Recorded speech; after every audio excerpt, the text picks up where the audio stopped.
Hello guys, welcome to progress mark. आपके लिए आ चुके हैं हम एक नए टॉपिक को लेके, that is useful and harmful microbes. आपको तो पता है कि माइक्रोब्स हम बहुत सारे देखते हैं, ठीक है ना, कि कोई कोई हार्मफुल माइक्रोब्स रहते हैं, कोई कोई अब इसके ये टॉपिक के अंदर हम वही पढ़ने वाले हैं, ठीक है, कि कौन से यूजफुल है और कौन से हार्मफुल है। ये आपका साइंस का 8 नंबर का टॉपिक है, ठीक है। लेकिन उससे पहले, चैप्टर शुरू करने से पहले, अगर आपने हमें टेलीग्राम पे ज्वाइन और फॉलो नहीं किया है तो मेरी एक रिक्वेस्ट रहेगी कि आप हमें प्लीज़ टेलीग्राम के ऊपर ज्वाइन कीजिए, हमारी कम्युनिटी को ज्वाइन कीजिए, which is free of cost. और आप वहाँ पर हमसे डायरेक्टली कनेक्ट हो सकते हैं, जहाँ पर हम आपको डाउट सॉल्विंग, पेपर सॉल्विंग सब कराते हैं। और यूट्यूब पे भी आप हमें सपोर्ट चाहिए, ठीक है। तो शुरू करते हैं टॉपिक। तो सबसे पहले आते हैं लैक्टोबैसिली, ठीक है। अब लैक्टोबैसिली क्या है? Convert lactose the sugar. अब लैक्टोज जो रहते हैं, convert lactose the sugar in the milk. Lactose मतलब क्या है? लैक्टोज एक शुगर रहती है, एक टाइप की शुगर रहती है जो कि मिल्क के अंदर प्रेजेंट रहती है। उसे वो कन्वर्ट करता है लैक्टिक एसिड में। ये प्रोसेस को हम कहते हैं फर्मेंटेशन, ठीक है ना। अब इसका रिजल्ट क्या होता है कि मिल्क का जो पीएच रहता है, हमने पहले भी पढ़ा है पीएच के बारे में, ठीक है ना। तो मिल्क का जो पीएच रहता है वो डिक्रीज होना शुरू होता है, ठीक है ना। कॉन्जुलेशन ऑफ मिल्क प्रोटीन्स, ठीक है ना। तो इसके अंदर क्या रहता है कि जो मिल्क मिल्क का जो प्रोटीन है वो सेपरेट होता है, ठीक है, अदर कॉन्स्टिट्यूएंट ऑफ मिल्क से, अदर पार्ट ऑफ मिल्क से, ठीक है ना। अब इससे होता क्या है? अब लैक्टोबैसिली से होता क्या है? अब हमने तो मिल्क लिया, तो लैक्टोबैसिली क्या करता है? आपने कर्ड देखा होगा बनते हुए, ठीक है ना। योगर्ट देखा होगा, अब मम्मी हमारी अक्सर कर्ड बनाती है, राइट, ठीक है। कर्ड बनाती है, पनीर बनाती है। सो ये क्या करते हैं? लैक्टोबैसिली ही रिस्पॉन्सिबल रहता है कि वो शुगर को ब्रेक डाउन करता है, ठीक है, प्रोटीन को ब्रेक डाउन करता है, ठीक है। प्रोटीन को ब्रेक डाउन करके वो एक जो मिल्क प्रोटीन है उसको सेपरेट कर देता है, और बाकी का जो भी रिमेनिंग सब्सटेंस रहेगा उसको सेपरेट कर देता है, ठीक है। चीज़ के लिए, अंदर चीज़ में भी हम इसे यूज़ करते हैं, ठीक है ना। अब क्या रहता है कि इसकी वजह से आपको योगर्ट का टेस्ट, ठीक है ना, एक थोड़ा सा खट्टापन आएगा आपको, ठीक है ना। कर्ड का भी, अगर आप कर्ड भी एक देखोगे, अगर आप कर्ड करोगे, खाओगे, तो आपको खट्टापन आता है, राइट।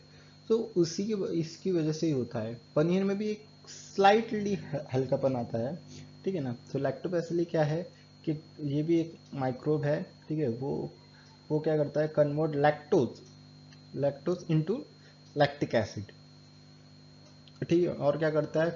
पीएच ऑफ मिल्क को डिक्रीज करता है, ठीक है। पीएच स्केल को डिक्रीज करता है मिल्क की, और उसके बाद प्रोटीन को सेपरेट करता है, ठीक है ना, और अदर सब्सटेंस को सेपरेट करता है मिल्क के अंदर में से, ठीक है। अब इसकी जो पीएच रहती है ये बहुत कम रहती है, तो ये क्या करता है? ये हार्मफुल माइक्रोब को डिस्ट्रॉय कर देता है, ठीक है। अब यूजेस क्या है? अब कहाँ कहाँ पर लैक्टोबैसिली यूज होता है? तो ये वेरियस टाइप ऑफ प्रोडक्ट्स में यूज होता है, जैसे कि योगर्ट, बटर मिल्क, छाछ जिसे हम कहते हैं, घी, ठीक है ना, चीज, श्रीखंड, एक्सेट्रा। आप में से बहुत सारे लोगों को श्रीखंड पसंद आता होगा, राइट, और बहुत सारों ने श्रीखंड खाया भी होगा, है ना। तो श्रीखंड भी लैक्टोबैसिली से बनता है, ठीक है। लेकिन ऐसा नहीं है कि भाई पूरा कुछ इसके अंदर बहुत केमिकल रहता है, कुछ केमिकल नहीं रहता है, सिंपल रहता है।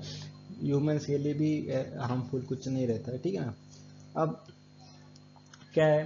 Lactobacilli fermentation use for the large scale of production, ठीक है ना, cider, cocoa, pickles of vegetable, etcetera, ठीक है। अब लैक्टोबैसिली और कहाँ पर यूज होता है? हम यहाँ पर इसको ये लैक्टोबैसिली और दूसरे कुछ यूजफुल माइक्रोब्स को हम अगर साथ में लेते हैं तो वो टेस्ट करते हैं, वो ट्रीट करते हैं एब्डोमिनल डिस्कम्फर्ट को, ठीक है ना, ठीक है। और फिर वापस हम उसको, मतलब कि इसके अंदर भी यूज कर सकते हैं, ठीक है। ये और लैक्टोबैलिसिस फर्मेंटेशन प्रोसेस यूज फॉर, इससे हम वाइन भी बना सकते हैं और कुछ टाइप के ब्रेड्स भी बना सकते हैं, ठीक है ना। ब्रेड्स तो एक अलग है, लेकिन इससे हम बना सकते हैं कुछ टाइप के, वाइन में भी हेल्प करता है। अब हम आते हैं राइजोबियम्स, ठीक है ना। अब ये जो रहते हैं, ठीक है, राइजोबियम्स, सिम्बियोटिक बैक्टीरिया भी कहते हैं, ठीक है ना। अब ये कहाँ पर रहते हैं, ये रूट नोड्यूल्स ये करते हैं, ठीक है, living in the root nodules.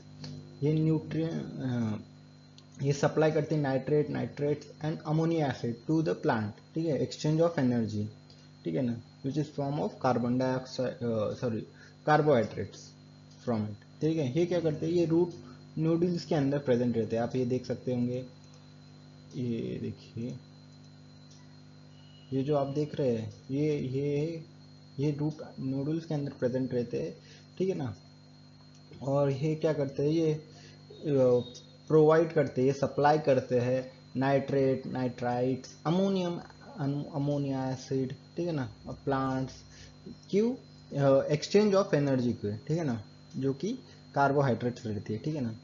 सच इनका दोनों की तरफ बेनिफिट रहता है, इसे हम कहते हैं सिम्बियोसिस, ठीक है ना। दोनों के पास बेनिफिट, सिम्बियोसिस जैसे ही हम कहते हैं, ठीक है ना।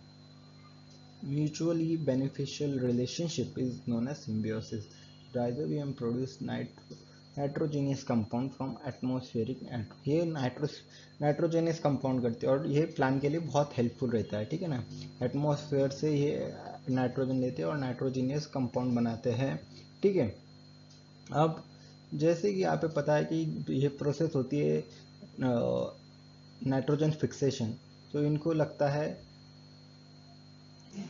लेग्यूमिनस लेग्यूमिनस प्लांट्स, ठीक है ना। जैसे कि जहाँ पर जिस प्लांट के ऊपर हम कहते हैं मतलब ये आते हैं बीन्स आ सकते हैं, ठीक है ना, लाइक बीन्स, स्वीट पी, ठीक है, सोया बीन्स, ठीक है। बाकी के और कौन से आप कह सकते हो, सोयाबीन हो गया, पीनट्स भी, यूज पीनट्स के लिए भी आता है, ठीक है ना, राइट। सो ये इसमें आता है। अब ये क्या है, अब इस आजकल के टाइम के अंदर सीड जो रहते हैं वो कोटेड रहते हैं राइजोबियल सोल्यूशन के अंदर और पाउडर रहते हैं बिफोर सोइंग, ठीक है। पेड़ जो हम पेड़ने से पहले इसे कोटेड करते हैं, ठीक है ना। कि आफ्टर सोइंग क्या रहते हैं, rhizobia enters in a plantlet, this is called as rhizobium inoculation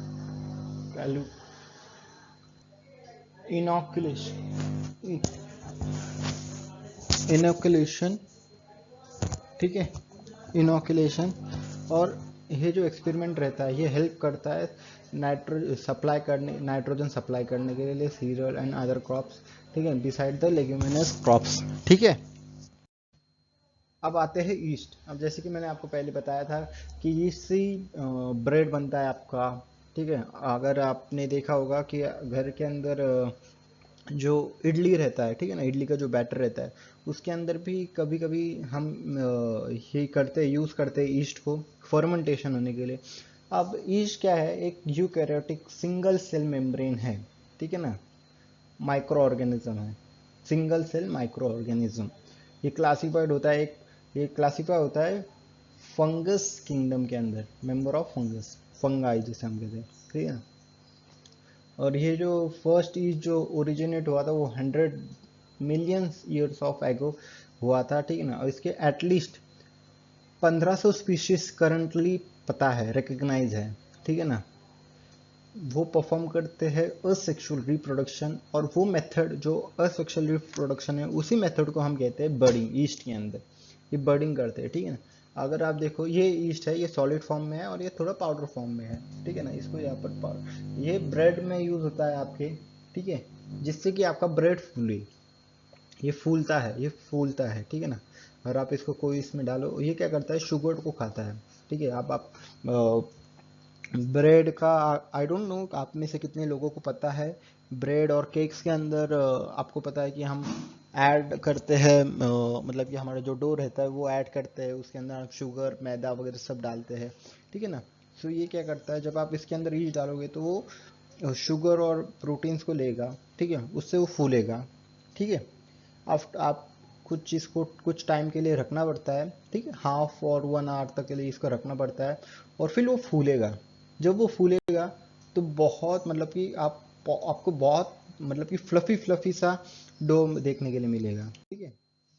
अब एंटीबायोटिक्स, अब एंटीबायोटिक्स क्या है, आप हॉस्पिटल में जाते होंगे तो आपको डॉक्टर अक्सर देता होगा एंटीबायोटिक और कुछ दवाई देता होगा, ठीक है। अब कार्बन कंपाउंड्स ऑब्टेन फ्रॉम, जैसे कि कोई एक कार्बन कंपाउंड जो ऑब्टेन होता है कोई बैक्टीरिया से, कोई फंगी से, फॉर डिस्ट्रॉय और prevention the growth of harmful micro organism are called as antibiotic, ठीक है ना। अब क्या है, समझा।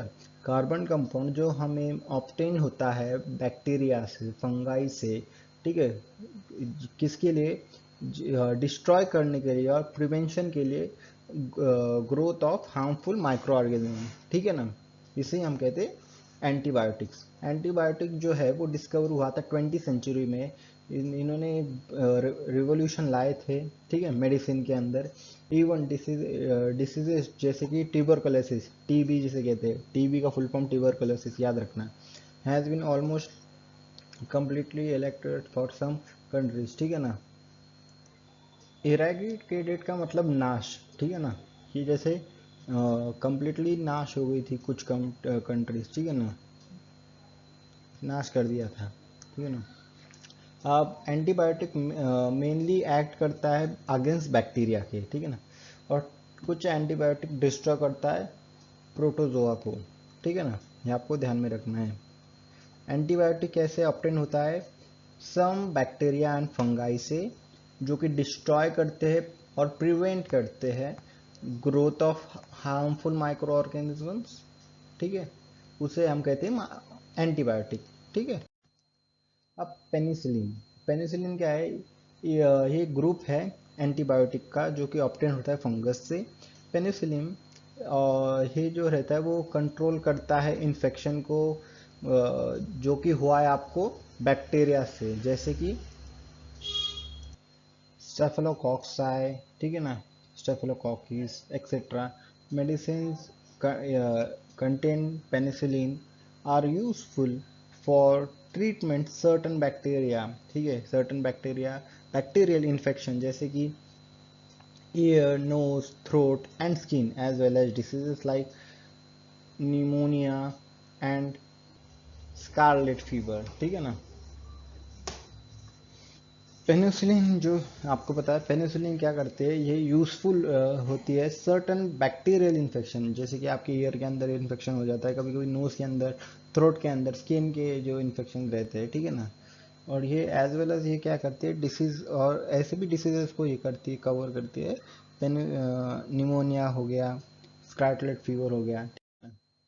अब हार्मफुल माइक्रो ऑर्गेनिज्म फंगी, ठीक है ना, माइक्रोस्कोपिक, जो माइक्रोस्कोपिक स्पोर्स रहते हैं of fungi are present in air, ठीक है ना। इफ देर इज, अब देखिए आपको पता है फंगाई को आप मशरूम देखे होंगे बारिश के टाइम पे ऊपर, ठीक है ना, मशरूम आते हैं घर के सराउंडिंग के अंदर, ठीक है। हम उसे कहते हैं कि भाई डॉगी ने कुछ कर दिया, ठीक है ना, वो एक अलग बात हो गई। लेकिन वो उसी को हम आप ये समझ सकते हो कि फंगी, वो भी एक फंगाई रहती है, ठीक है, एक टाइप की, ठीक है। उसको अगर सफिशेंट मॉइस्चर मिल गया तो उसके जो स्पोर्स रहते हैं वो जर्मिनेट करते हैं, और वो एक कॉटन फाइबर जैसा रहता है, ठीक है ना, ग्रैनी बैग लेदर, वो ठीक है ना। और ये कहाँ पर होते हैं वो, लेदर लेदर के ऊपर होता है, वुड आइटम्स के ऊपर रहता है, बैग्स के ऊपर हो जाते हैं, ठीक है, जहाँ पर मॉइस्चराइज, जहाँ पर वो मॉइस्चराइज रह पाए, ठीक है ना। इसलिए आप देखोगे कि कभी कभी वो लकड़ी के पास ज़्यादा आते हैं, लकड़ी जहाँ पर झाड़ वगैरह रहेगा वहाँ पर ज़्यादा आएगी। और कभी कभी कुछ ऐसे इसमें भी आते हैं, वो लेदर में भी आते हैं, ठीक है ना। उनको जहाँ पर मॉइस्चर मिला, माइक्रोस्कोपिक के अंदर जो स्पोर्स रहते हैं फंगिस के, वो प्रेजेंट रहते हैं एयर के अंदर, ठीक है ना, एयर के अंदर प्रेजेंट रहते हैं। तो उनको जब मॉइस्चर मिलता है तो वो जर्मिनेट हो जाते हैं, ठीक है ना। और ये फाइबर लाइक स्ट्रक्चर रहते हैं, ठीक है ना, ठीक है। They are cause the material wear and become, ठीक है। अब ये क्या करते हैं, अब जैसे कि ये पूरा क्या करते हैं, वो पूरा खींच लेते हैं, ठीक है। इससे क्या होता है कि वो मटेरियल वीक गिर जाता है, डैमेज हो जाता है, ठीक है ना। आप इसे ये नहीं कर सकते हो, पहन नहीं सकते हो, ठीक है ना। क्लॉस्ट्रीडियम पे आते हैं अभी हम। ये भी एक नहीं का बैक्टीरिया रहता है विच स्पॉइल फूड और क्लॉस्ट्रीडियम, ठीक है ना। क्लॉस्ट्रीडियम हम कहते हैं, ठीक है। अब इसके क्या है, out of about 100 different species है ऑफ बैक्टीरिया, जो कि है कुछ फ्री लिविंग है, कुछ सॉइल के अंदर रहता है, कुछ लिविंग, ठीक है ना, एलिमेंट्री कैनाल के अंदर of human being and different animals, ठीक है। These bacteria are rod shaped and product bottle shaped, ठीक है ना, एंडोस्पोर्स इन एडवर्स कंडीशन, ठीक है ना। आप ये देख सकते होंगे, ठीक है। ये ऐसे रहते हैं बैक्टीरिया, ये क्या करते हैं, फूड को खराब करते हैं, ठीक है। Spoiled food, cooked food, spoiled cooked food, ठीक है। ये ऐसे रहते हैं बैक्टीरिया। अब अदर हार्मफुल माइक्रो ऑर्गेनिज्म, अब जैसे कि अदर टाइप के माइक्रो ऑर्गेनिज्म कैसे रहते हैं, बैक्टीरिया, वायरस, प्रोटोजोआ और फंगई, ये भी एक रिस्पॉन्सिबल रहते हैं डिफरेंट टाइप के डिजीज को कॉज करने के लिए, ठीक है ना, ह्यूमन के अंदर। अब ये इसके बारे में हम पढ़ेंगे, जैसे कि हमने पढ़ा ही है पहले कि कुछ वायरसेस के बारे में, कुछ स्मॉल बैक्टीरिया के बारे में, ठीक है ना, जो कि ग्रो होते हैं, ठीक है, और वो रिप्रोड्यूस होते हैं इन लिविंग सेल के अंदर, ठीक है ना। अब ये देखिए, ये एक टेबल है, इससे आपको क्वेश्चन पूछ सकता है, लेकिन आपको ध्यान में रखना है, एड्स, एड्स एक डिजीज है, ठीक है ना। इसका क्या है, पैथोजन क्या है, ये वायरस है। इसके बारे में हम 11-12 के अंदर बहुत डिटेल में पढ़ने वाले हैं, ठीक है। उसके वीडियोस भी बहुत जल्दी आएंगे, आप हमें सपोर्ट कीजिए, ठीक है। अब ये वायरस है, ठीक है ना। अब ये कैसे ट्रांसमिट होता है, इसका मेथड ऑफ इन्फेक्शन क्या है, मोड ऑफ इन्फेक्शन, ठीक है। ये कैसे ट्रांसफर होता है, ब्लड से होता है, ठीक है ना। Semen of infected blood and milk of mother suffering from AIDS, ठीक है ना। अब इसके प्रिवेंशन क्या है, ठीक है ना, safe sexual contact, avoid reuse और नीडल्स एंड इंजेक्शंस, ठीक है ना। मतलब कि आपको ये नहीं कर, मतलब कि अगर कोई एड्स है, ठीक है, एड्स तो एक इसका पैथोजन क्या है, वायरस है, ठीक है ना। अब ये कैसे होता है कि ब्लड से होता है, सीमेन ऑफ इन्फेक्टेड ब्लड से होता है, milk of mother suffering from AIDS, ठीक है ना। और इसका प्रिवेंशन क्या है कि भाई आप मतलब कि जो रीयूज़ ना करें कोई भी नीडल्स को, आप अक्सर नीडल्स और इंजेक्शंस जो रहते हैं वो रीयूज़ करते हैं, मतलब कि भाई मैंने लगाया, मैंने जो इंजेक्शन लगाया वही आप लगाओ, ठीक है ना, वैसा नहीं करना है, ठीक है। हेपेटाइटिस, हेपेटाइटिस को क्या क्या है, हेपेटाइटिस मतलब कि देखिए, मैं बताता हूँ एकदम वैसा भी एक है, और मैं दूसरा भी मीनिंग बताता हूँ। अगर कोई पर्सन है, ठीक है, जिसको एड्स है, ठीक है, उसका भी आप लोगे, अगर उसका भी अगर आप नीडल लोगे और आपके अंदर लगाओगे, तभी भी होगा आपको, ठीक है ना। सो और ब्लड का भी वैसे ही रहता है, अगर आप एड्स के पेशेंट का ब्लड लोगे और आपके अंदर इंसर्ट करोगे, सो वो भी आपको एड्स कॉज करेगा, ठीक है। अब हेपेटाइटिस के अंदर आते हैं, ये भी इसका पैथोजन वायरस है, ठीक है। ये किससे होता है, कंटेमिनेटेड वाटर एंड फूड की वजह से होता है ये। अब इससे हम क्या, मतलब कि इसके प्रिवेंशन क्या है कि आप क्लीन और फिल्टर पानी पीजिए, प्रॉपरली स्टोर कीजिए पानी को, फूड और पानी को, ठीक है ना। इन्फ्लुएंजा, ये भी एक इसका भी वायरस ही से, ठीक है। ये भी कांटेक्ट के, मतलब कि अगर आप कोई इन्फेक्टेड पर्सन के कांटेक्ट में आते हो तब होता है। तो इसका प्रिवेंशन कैसा है कि आप पर्सनल हाइजीन मेंटेन कीजिए, मतलब कि खुद को साफ सुथरा रखिए, avoid contact with infected person, ठीक है। आपको पता होगा अगर इसको इन्फ्लुएंजा है तो आप उसको अवॉइड कीजिए, उससे कांटेक्ट करना, ठीक है ना। ठीक है, चिकन फॉक्स के ऊपर आते हैं, ये भी एक फंगस है, ठीक है ना। अब इसका इस ये क्यों होता है कि इन्फेक्टेड पर्सन से, अगर स्कूल के अंदर अक्सर होता है कि किसी को अगर चिकन फॉक्स हो गए तो हम कहते हैं कि अरे इससे दूर रहो, इससे दूर रहो, इसको क्यों होता है, क्यों कहते हैं टीचर्स लोग कि वो इन्फेक्टेड हो सकता है, ठीक है ना, कांटेक्ट विथ इन्फेक्टेड पर्सन। इसका क्या है आप कि आप वैक्सीनेशन प्रॉपरली लीजिए, अनकंटेमिनेटेड वाटर ये कीजिए, ठीक है, क्लीन फूड ये कीजिए, खाइए, ये ब्लड फ्लू और ये, अब ये किससे क्या होता है, स्वाइन फ्लू और ब्लड फ्लू, ये भी एक वायरस है ये, जो कि क्या होता है, जो कि होता है कांटेक्ट, किससे होता है, कांटेक्ट ऑफ इन्फेक्टेड बर्ड्स और एनिमल्स, ठीक है ना। अब इसके अंदर भी आपको पर्सनल हाइजीन मेंटेन करना है, प्रॉपरली कुक मीट को ही खाना है, ठीक है ना, अगर आप नॉनवेज खाते हो तो।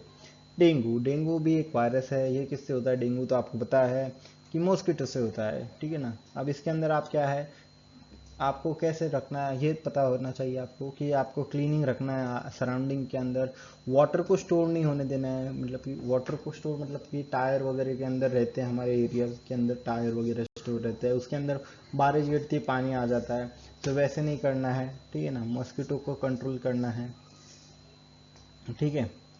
सो बस यही था। So that's it for today guys, thank you for watching this, मिलते हैं आपके लिए नेक्स्ट नेक्स्ट क्लास में अंदर, तो तब तक के लिए आपके और आपके परिवार का ध्यान रखिए, थैंक यू सो मच।